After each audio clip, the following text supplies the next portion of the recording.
ताज़ा तरीन वीडियोस के लिए चैनल को सब्सक्राइब करके बेल आइकन और ऑल नोटिफिकेशन पर क्लिक करें ताकि आपको मिले हर अपडेट सबसे पहले।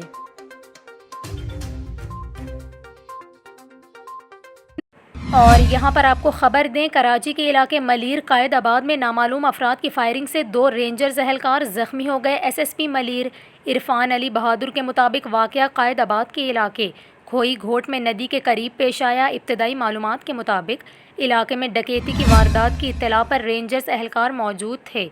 एसएसपी मलीर इरफान बहादुर के मुताबिक रेंजर्स एहलकार मलीर में चेकिंग कर रहे थे कि इस दौरान उन्होंने मोटरसाइकिल पर सवार 2 नौजवानों को रुकने का इशारा किया, जो रुकने के बजाय फ़रार होने लगे। उन्होंने ये भी बताया कि मोटरसाइकिल पर सवार रेंजर्स के एहलकारों ने इन नौजवानों का ताक़ुब किया तो मुल्ज़िमान ने फायरिंग कर दी, जिसके जवाब में रेंजर्स एहलकारों ने भी फायरिंग की। मुल्ज़िमान की फायरिंग से मोटरसाइकिल सवार रेंजर्स के दोनों एहलकार ज़ख्मी हो गए, जबकि मुल्ज़िमान फ़रार होने में कामयाब रहे।